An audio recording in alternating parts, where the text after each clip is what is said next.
بسم اللہ الرحمن الرحیم۔ عرش کے بڑے بڑے فرشتے اس بندے کو جھک کر سلام کرتے ہیں جو عصر کی نماز کے بعد قرآن کی یہ سورت پڑھتا ہے۔ ناظرین، آپ نے کبھی سوچا ہے کہ وہ سورت کون سی ہے جس کی تلاوت کرنے والے کو فرشتے سلام کرتے ہیں؟ اس ویڈیو میں آپ کو بتائیں گے کہ وہ کون سی سورت ہے جو عصر کے وقت پڑھنے والے کو اللہ کا دوست بنا دیتی ہے۔ جو شخص اس سورت کی تلاوت نماز عصر کے بعد کرتا ہے وہ اللہ تعالیٰ کا پسندیدہ انسان بن جاتا ہے، اور عرش کے بڑے بڑے فرشتے اس بندے کو جھک کر سلام کرتے ہیں۔ اور اگر آپ بھی چاہتے ہیں کہ آپ اللہ تعالیٰ کے پسندیدہ لوگوں میں شمار ہوں، فرشتے آپ کو سلام پیش کریں، تو آپ اس سورت کو روزانہ نماز عصر کے بعد لازمی پڑھیں۔ محترم ناظرین، انس و جن کی طرح فرشتے بھی اللہ تعالیٰ کی مخلوق ہیں، جیسا کہ اللہ تعالیٰ ارشاد فرماتا ہے، یہ لوگ کہتے ہیں کہ خدائے رحمان فرشتوں کی شکل میں اولاد رکھتا ہے۔ سبحان اللہ، بلکہ فرشتے اللہ تعالیٰ کے بندے ہیں جنہیں عزت بخشی گئی ہے۔ وہ اس سے آگے بڑھ کر کوئی بات نہیں کرتے اور وہ اس کے حکم پر کرتے ہیں۔ قرآن و حدیث میں یہ بات بار بار ذکر کی گئی ہے کہ اللہ تعالیٰ نے انسانوں کو مٹی سے، جنات کو آگ سے اور فرشتوں کو نور سے پیدا کیا ہے۔ اللہ تعالیٰ نے فرشتوں کی تخلیق اس طرح کی ہے کہ وہ اللہ تعالیٰ کی نافرمانی نہیں کرتے، جو کام ان کے ذمہ کیا گیا ہے وہ اسی میں لگے رہتے ہیں۔ جیسے کہ اللہ تعالیٰ نے قرآن کریم میں ارشاد فرمایا، اس جہنم پر سخت کڑے مزاج کے فرشتے مقرر ہیں جو اللہ تعالیٰ کے کسی حکم میں اس کی نافرمانی نہیں کرتے اور وہی کرتے ہیں جس کا انہیں حکم دیا جاتا ہے۔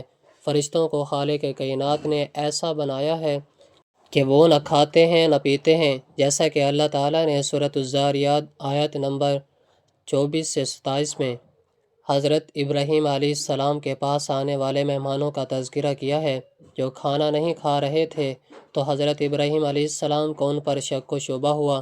بعد میں حضرت ابراہیم علیہ السلام کو معلوم ہوا کہ یہ تو فرشتے ہیں، اور فرشتوں کی فطرت میں کھانا پینا نہیں۔ اسی طرح فرشتے نہ مرد ہوتے ہیں نہ عورت۔ سورۃ الصافات آیت نمبر 149 سے 151 میں اللہ تعالیٰ نے مشرکین مکہ کے عقیدہ کی تردید کی ہے کہ وہ فرشتوں غلط کی بیٹیاں کہا کرتے تھے۔ جس طرح اللہ تعالیٰ کی ذات پر ایمان لانا ضروری ہے، اسی طرح نور سے پیدا ہوئی مخلوق یعنی فرشتوں پر بھی ایمان لانا ضروری ہے۔ اللہ تعالیٰ نے قرآن کریم میں تقریباً 88 مرتبہ فرشتوں کا تذکرہ فرمایا ہے۔ حدیث نبوی میں بھی فرشتوں کا تذکرہ بار بار آیا ہے۔ اللہ تعالیٰ نے قرآن میں سورہ بقرہ آیت نمبر 285 میں فرمایا ہے، یہ سب رسول تمام مسلمان اللہ پر، اس کے فرشتوں پر، اس کی کتابوں پر اور اس کے رسولوں پر ایمان لائے ہیں۔ مسلمانوں کی طرح یہود نصاری بھی تسلیم کرتے ہیں کہ فرشتوں کو اللہ تعالیٰ نے نور سے پیدا کیا ہے، یعنی دیگر آسمانی کتابوں اور صحیفوں میں بھی فرشتوں کا تذکرہ ملتا ہے۔ عقل کا تقاضا بھی یہی ہے کہ اللہ تعالیٰ جن کو ہم نے بنا دیکھیے خالق کائنات تسلیم کیا ہے، وہ انس و جن جنہیں اچھے کام کرنے، برے کام سے روکنے کو مکلف بنایا گیا ہے۔ درمیان میں اللہ تعالیٰ کی ایک معصوم مخلوق موجود ہے جو اللہ تعالیٰ کے پیغام کو بندوں تک اور بندوں کے اعمال کو اللہ تک پہنچانے اور جزا کے دن کے لیے پوری زندگی کے ایک ایک لمحہ کے اعمال کو ریکارڈ کرنے اور دنیا کے نظام کو چلانے میں اللہ تعالیٰ کے حکم کے مطابق اپنی ذمہ داریاں بحسن خوبی انجام دے۔ حالانکہ ہمارا یہ ایمان اور عقیدہ ہے کہ اللہ تعالیٰ ہر چیز سے پوری طرح واقف ہے، اسے فرشتوں کی ضرورت نہیں ہے۔ چنانچہ دنیا کے ہر مذہب میں کسی نہ کسی شکل میں فرشتوں کا تذکرہ آتا ہے۔ صبر موجود ہے، صرف لامذہب لوگ ہی فرشتوں کے وجود کے منکر ہیں، جن کے پاس سوائے اس کی کوئی دلیل نہیں ہے کہ ہم ان کو نہیں دیکھتے ہیں، لیکن یہ ان کا کہنا غلط ہے، جس کے رد کی بھی ضرورت نہیں ہے، کیونکہ دنیا میں بھی بے شمار چیزیں نہ دیکھنے کے باوجود دنیا ان کو تسلیم کرتی ہے۔ مثلاً عقل دنیا میں کسی بھی شکل میں موجود نہیں ہے، لیکن ساری دنیا تسلیم کرتی ہے۔ فرشتے اللہ تعالیٰ کے حکم سے اپنی اصل شکل کے علاوہ کسی دوسری شکل میں بھی ظاہر ہو سکتے ہیں۔ چنانچہ حضرت جبرائیل علیہ السلام کبھی کبھی کسی انسانی شکل میں آپ کے پاس تشریف لاتے ہیں، اور اللہ تعالیٰ کا پیغام آپ کو پہنچا دیتے تھے۔ ایسے موقع پر عموماً حضرت جبرائیل علیہ السلام مشہور صحابی حضرت دحیہ کلبی رضی اللہ تعالیٰ عنہ کی صورت میں تشریف لایا کرتے تھے۔ حضرت جبرائیل علیہ السلام 3 مرتبہ اپنی اصل 2 صورت میں تشریف لائے تھے، ایک نبوت کے بالکل ابتدائی دور میں، دوسری بار خود حضور اکرم صلی اللہ علیہ وسلم نے حضرت جبرائیل علیہ السلام سے ان کی اصل صورت میں دیکھنے کی خواہش ظاہر فرمائی تھی، اور تیسری مرتبہ معراج کے موقع پر حضرت ابراہیم علیہ السلام، حضرت مریم اور حضرت لوط علیہ السلام کے قصوں میں بھی قرآن کریم میں تذکرہ موجود ہے کہ فرشتے انسانی شکل میں ان کے پاس آئے تھے۔ بخاری اور مسلم اور دیگر کتب حدیث میں حضرت عمر فاروق رضی اللہ تعالی عنہ سے مروی ہے کہ حضرت جبرائیل علیہ السلام نبی اکرم صلی اللہ علیہ وسلم کے پاس ایک آدمی کی شکل میں تشریف لائے تھے، جبکہ آپ صحابہ کرام کے درمیان تشریف فرما تھے، اور حضرت جبرائیل علیہ السلام نے لوگوں کی تعلیم و تربیت کے لیے معنی اسلام اور احسان کے متعلق سوالات کیے تھے۔ فرشتوں کی تعداد اللہ تعالیٰ کے علاوہ کوئی نہیں جانتا۔ اللہ تعالیٰ فرماتا ہے، تمہارے پروردگار کے لشکر کو اللہ کے علاوہ کوئی نہیں جانتا۔ چاند فرشتوں کے نام کا تذکرہ قرآن و حدیث میں موجود ہے۔ قرآن کریم میں 3 جگہ پر حضرت جبرائیل علیہ السلام کا تذکرہ صراحت کے ساتھ آیا ہے۔ بعض آیات مثلاً سورۃ التکویر میں اور سورۃ النجم 5 اور 6 میں حضرت جبرائیل علیہ السلام کا تذکرہ ان کے نام کے بغیر وارد ہوا ہے۔ سورۃ البقرہ آیت نمبر 98 میں حضرت جبرائیل اور حضرت میکائیل علیہ السلام دونوں کا تذکرہ موجود ہے۔ حضرت اسرافیل، حضرت اسرائیل علیہ السلام کے نام کا تذکرہ تو قرآن کریم میں موجود نہیں، لیکن ان کی ذمہ داری کو قرآن کریم میں بیان کیا گیا ہے۔ نیز احادیث اور تاریخ کتابوں میں کثرت سے ان دونوں فرشتوں کا تذکرہ موجود ہے۔ جہنم کے داروغہ حضرت مالک کا ذکر سورۃ الزخرف آیت نمبر 77 میں ہے، اور وہ دوزخ کے فرشتے پکار کر کہیں گے کہ اے مالک، تمہارا پروردگار ہمارا کام ہی تمام کر دے۔ وہ کہے گا تمہیں اسی حال میں رہنا ہے۔ جنت کے خادم کا تذکرہ متعدد احادیث صحیح میں مذکور ہے۔ بعض احادیث میں ان کا نام رضوان بھی مذکور ہے۔ قبر میں سوال کرنے والے فرشتوں کو منکر نکیر کہا جاتا ہے۔ نبی اکرم صلی اللہ علیہ وسلم نے ارشاد فرمایا، جب کسی میت کو قبر میں رکھ دیا جاتا ہے تو سیاہ رنگ کی نیلی آنکھوں والے فرشتے، جنہیں منکر نکیر کہا جاتا ہے، آتے ہیں اور اس سے پوچھتے ہیں۔ حضرت ہاروت اور حضرت ماروت علیہ السلام کا تذکرہ قرآن کریم میں موجود ہے۔ یہ بنی اسرائیل اس چیز کے پیچھے لگ گئے جو شہر بابل میں ہاروت اور ماروت نامی 2 فرشتوں پر نازل کی گئی تھی۔ فرشتوں کو اللہ تعالیٰ نے مختلف ذمہ داریاں دے رکھی ہیں۔ حضرت جبرائیل علیہ السلام اللہ تعالیٰ کے احکام انبیاء کرام علیہ السلام کے پاس لے کر آتے ہیں۔ اللہ تعالیٰ ارشاد فرماتا ہے، اللہ تعالیٰ فرشتوں میں سے بھی اپنا پیغام پہنچانے والا منتخب کرتا ہے، اور انسانوں میں سے بھی حضرت جبرائیل علیہ السلام کو تمام فرشتوں کا سردار بھی کہا جاتا ہے۔ حضرت میکائیل علیہ السلام بارش برسانے اور لوگوں کے روزے اور روٹی کے انتظام پر کہامور ہیں۔ حضرت میکائیل علیہ السلام کی مہمت میں بے شمار فرشتے اس ذمہ داری کو انجام دیتے ہیں۔ حضرت اسرافیل علیہ السلام قیامت کے دن سور پھونکیں گے۔ حضرت اسرائیل علیہ السلام روح قبض کرنے پر ماہور ہیں۔ حضرت اسرائیل علیہ السلام کے محتمی بے شمار فرشتے لوگوں کی جان نکالنے پر ماحول ہیں۔ فرمان الہی ہے کہ ایک کہہ دو کہ تمہیں موت کا وہ فرشتہ ملک الموت پورا وصول کر لے گا جو تم پر مقرر کیا گیا ہے، پھر تمہیں واپس تمہارے پروردگار کے پاس لے جایا جائے گا۔ اسی طرح اللہ تعالیٰ نے جنت اور جہنم کے درمیان بے شمار فرشتے متعین فرمائے ہیں۔ چنانچہ قرآن کریم میں بھی ہے کہ جنتی لوگ جب جنت کے دروازوں پر پہنچیں گے تو جنت کے محافظ ان کا استقبال کرتے ہوئے فرمائیں گے، سلام، آپ اور آپ لوگ بہت اچھے رہے، اب اس جنت میں ہمیشہ ہمیشہ رہنے کے لیے آ جائیں۔ اسی طرح فرمان الہی ہے، یہ دوزخ کے کارندے کوئی اور نہیں، فرشتے مقرر کیے ہیں۔ اللہ تعالیٰ نے انسانوں کی حفاظت پر بھی فرشتوں کو متعین کر رکھا ہے۔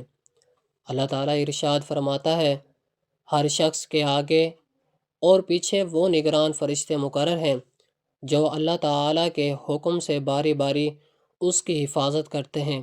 صحیح بخاری کے حدیث میں ہے کہ فرشتوں کی ایک جماعت دن کے وقت انسانوں کی حفاظت پر مامور ہے اور دوسری جماعت رات کے وقت ان کی حفاظت کرتی ہے۔ ابو داؤد کی ایک روایت حضرت علی رضی اللہ تعالیٰ عنہ سے مروی ہے کہ یہ فرشتے مختلف حادثات سے انسانوں کی حفاظت کرتے ہیں، البتہ جب اللہ تعالیٰ کا حکم ہی ہو کہ کسی شخص کو کسی تکلیف میں مبتلا کیا جائے تو یہ فرشتے وہاں سے ہٹ جاتے ہیں۔ بعض فرشتے انسان کے اچھے اور برے اعمال لکھتے رہتے ہیں، جن کو کرامن کاتبین کہتے ہیں۔ ان فرشتوں کے متعلق اللہ تعالیٰ ارشاد فرماتا ہے، حالانکہ تم پر کچھ نگران فرشتے مقرر ہیں، وہ معزز لکھنے والے جو تمہارے سارے کاموں کو جانتے ہیں۔ فرمان الہی ہے، اس وقت بھی جب اعمال کو لکھنے والے دو فرشتے لکھ رہے ہوتے ہیں، ایک دائیں جانب دوسرا بائیں جانب بیٹھا ہوتا ہے، انسان کوئی لفظ زبان سے نکال نہیں پاتا مگر اس پر ایک نگران متعین ہوتا ہے۔ ہر وقت لکھنے کے لیے تیار کچھ فرشتے عرش الہی کو اٹھائے ہوئے ہیں۔ اللہ تعالیٰ ارشاد فرماتا ہے، وہ فرشتے جو عرش کو اٹھائے ہوئے ہیں اور جو اس کے گرد موجود ہیں، وہ سب اپنے پروردگار کی حمد کے ساتھ اس کی تسبیح کرتے رہتے ہیں۔ اسی طرح فرمان الہی ہے، فرشتے اس کے کناروں پر ہوں گے اور تمہارے پروردگار کے عرش کو اس دن 8 فرشتے اپنے اوپر اٹھائے ہوئے ہوں گے۔ فرشتوں کے ایک جماعت درود و سلام کو نبی اکرم صلی اللہ علیہ وسلم تک پہنچانے پر مقرر کچھ فرشتے دن میں گھومتے رہتے ہیں، اور جہاں اللہ تعالیٰ کا تذکرہ ہوتا ہے یا ذکر ہوتا ہے، وہاں نصیحت ہوتی ہو تو قرآن کریم یا دینی معلوم پڑھے یا پڑھائے جاتے ہوں، ایسی مجلسوں میں اور اس نیک کام میں شریک ہیں، اس کی شرکت کی اللہ تعالیٰ کے سامنے گواہی دی۔ دنیا میں جو فرشتے کام کرتے ہیں ان کی صبح و شام میں تبدیلی بھی ہوتی ہے۔ نماز فجر کے وقت رات والے فرشتے آسمانوں پر چلے جاتے ہیں اور ان میں کام کرنے والے آ جاتے ہیں، اور عصر کی نماز کے بعد دن والے فرشتے چلے جاتے ہیں، رات میں کام کرنے والے فرشتے آ جاتے ہیں۔ فرشتوں کی ایک جماعت ہمیشہ اللہ تعالیٰ کی تسبیح تقدیس میں بھی مشغول رہتی ہے۔ جس طرح دنیا میں بیت اللہ کا طواف کیا جاتا ہے، اسی طرح آسمانوں پر اللہ تعالیٰ کا گھر ہے جس کو بیت المعمور کہا جاتا ہے، اس کا فرشتوں کی ایک جماعت ہر وقت طواف کرتی رہتی ہے۔ کتب حدیث میں وضاحت موجود ہے۔ محترم ناظرین، نماز کی بہت فضیلت ہے، خاص طور پر فجر کی نماز کے ساتھ اس کی حفاظت کرنے والوں کے لیے جنت میں داخلے کی بشارت ہے۔ جو شخص عصر سے پہلے کی 4 رکعات سنت کی پابندی کرتا ہے، اللہ تعالیٰ اس پر رحمت نازل فرماتے ہیں اور اس کے بدن کو جہنم کی آگ سے بچاتے ہیں اور اس کے لیے جنت میں گھر بناتے ہیں۔ سیدنا انس بن مالک رضی اللہ تعالی عنہ سے مروی ہے کہ رسول اللہ صلی اللہ علیہ وسلم نے فرمایا، جس نے نماز عصر ادا کی اور اس کے بعد شام تک خیر والی باتیں کرتا رہا، اس کا سایہ عمل اسماعیل علیہ السلام کی اولاد سے 8 غلاموں کو آزاد کرنے سے زیادہ فضیلت والا ہوگا، برابر ہوگا۔ سید ابو بصری غفاری رضی اللہ تعالی عنہ سے مروی ہے کہ وہ کہتے ہیں، رسول اللہ صلی اللہ علیہ وسلم نے ہمیں عصر کی نماز پڑھائی۔ جب آپ صلی اللہ علیہ وسلم اس سے فارغ ہو جائے تو فرمایا، بے شک یہ نماز تم سے پہلے والے لوگوں پر بھی پیش کی گئی تھی، لیکن انہوں نے اس معاملے میں سستی برتی اور اس کو ترک کر دیا، بس تم میں سے جو شخص اس کو ادا کرے گا اس کو دگنا اجر عطا کیا جائے گا۔ اور اس کے بعد کوئی نماز نہیں ہے جہاں تک شاید طلوع ہو جائے، اور شاید سے مراد ستارہ ہے۔ سیدنا علی رضی اللہ تعالیٰ عنہ سے مروی ہے، رسول اللہ صلی اللہ علیہ وسلم نے غزوہ احزاب والے دن فرمایا تھا، ان مشرکوں میں ہمیں صلاۃ الوسطی یعنی نماز عصر سے مشغول کر دیا۔ اللہ تعالیٰ ان کو ان کی قبروں اور گھروں کو آگ سے بھر دے۔ پھر آپ صلی اللہ علیہ وسلم نے اس نماز کو مغرب اور عشاء کے درمیان پڑھا۔ عصر کی نماز کی بہت فضیلت ہے، خاص طور پر فجر کی نماز کے ساتھ اس کے حفاظت کرنے والوں کے لیے جنت میں داخلے کی بشارت ہے۔ جو شخص عصر سے پہلے کی 4 رکعت سنت کی پابندی کرتا ہے، اللہ تعالیٰ اس پر رحمت نازل فرماتے ہیں اور اس کے بدن کو جہنم کی آگ سے بچاتے ہیں اور اس کے لیے جنت میں ایک گھر بناتے ہیں۔ محترم ناظرین، ہمارا آج کا وظیفہ نماز عصر کے بعد ایسی سورت پڑھنے کا عمل ہے جس سورت کو پڑھنے سے عرش کے فرشتے جھک کر سلام کرتے ہیں اور اللہ تعالیٰ اس کو اپنے پسندیدہ بندوں میں شامل کر لیتا ہے۔ وہ سورت کون سی ہے، یہ میں اب آپ کو بتانے لگا ہوں، تفصیل سے سنیے گا۔ ناظرین، سب سے پہلے آپ نے نماز عصر ادا کرنی ہے۔ نماز عصر ادا کرنے کے بعد آپ نے حضور پاک صلی اللہ علیہ وسلم کی ذات اقدس پر درود پاک کا نذرانہ پیش کرنا ہے۔ درود پاک آپ کوئی سا بھی پڑھ سکتے ہیں۔ ایک بار ثواب کی نیت سے میرے ساتھ بھی درود پاک پڑھ لیجئے۔ اللہم صلی علی محمد وعلی آل محمد کما صلیت علی ابراہیم وعلی آل ابراہیم انکا حمید مجید۔ اللہم بارک علی محمد وعلی آل محمد کما بارکت علی ابراہیم وعلی آل ابراہیم انکا حمید مجید۔ درود پاک پڑھنے کے بعد آپ نے سورۃ اخلاص کی تلاوت کرنی ہے۔ سورۃ اخلاص وہ سورت ہے جس میں توحید کا اظہار ہے اور اللہ تعالیٰ کی صفات کو بیان کرتی ہے۔ نبی کریم صلی اللہ علیہ وسلم نے فرمایا، جو شخص ہر نماز میں سورۃ اخلاص کو پڑھتا ہے، اللہ تعالیٰ اس سے محبت کرتا ہے۔ جب کوئی بندہ عصر کی نماز کے بعد سورۃ اخلاص کی تلاوت کرتا ہے تو اللہ تعالیٰ کے فرشتے اس کی تلاوت سنتے ہیں اور اس پر سلام بھیجتے ہیں۔ تو ناظرین، درود پاک پڑھنے کے بعد آپ نے 21 مرتبہ سورۃ اخلاص کی تلاوت کرنی ہے۔ پھر بسم اللہ الرحمن الرحیم، قل هو اللہ احد اللہ الصمد لم یلد ولم یولد ولم یکن لہ کفوا احد۔ سورۃ اخلاص کی تلاوت کرنے کے بعد آپ نے ایک تسبیح یا رحیمو یا کریمو کی پڑھنی ہے۔ اس کے بعد آپ نے ایک تسبیح استغفر اللہ ربی من کل ذنب واتوب الیہ پڑھنی ہے اور آخر میں پھر درود پاک پڑھنا ہے جو شروع میں پڑھا تھا۔ ناظرین، قرآن پاک کی تلاوت محض زبان کی مشق نہیں بلکہ دل کی بیداری اور روح کی بلیدگی ہے۔ جب بندہ عصر کی نماز کے بعد اخلاص اور یقین کے ساتھ اللہ تعالیٰ کی نازل کردہ سورت پڑھتا ہے تو اس پر رحمت الہی کے دروازے ایسے کھلتے ہیں کہ عرش کے عظیم فرشتے بھی جھک کر اس کو سلام کرتے ہیں۔ یہ مقام کسی مال و دولت یا دنیاوی مرتبے سے نہیں ملتا، یہ مقام صرف اس دل کو ملتا ہے جو اللہ تعالیٰ کے کلام سے جڑا ہو، جس کی زبان پر قرآن ہو اور جس کی نیت خالص ہو۔ لہٰذا اس عمل کو معمول بنا لے، اپنے گھروں میں قرآن کی روشنی کو پھیلائیں اور دیکھیں کہ کس طرح اللہ کے فرشتے آپ کی زندگی میں سکون، برکت اور کامیابیوں کی برسات لے کر آتے ہیں۔ اللہ ہم سب کو قرآن سے محبت اور اس پر عمل کرنے کی توفیق عطا فرمائے، آمین۔ آخر میں میری اللہ تعالیٰ سے دعا ہے کہ اللہ تعالیٰ ہم سب کو نیک اعمال کرنے کی توفیق عطا فرمائے۔ اللہ تعالیٰ نیکی کی بات کو سننے، سمجھنے اور اس پر عمل کرنے کی توفیق عطا فرمائے۔ میرا سنانا اور آپ کا سننا اپنے پاک بارگاہ الہی میں قبول و منظور فرمائے۔ جو مانگا مقدر فرمائے، جو نہیں مانگ سکے بن مانگے عطا فرمائے، آمین ثم آمین۔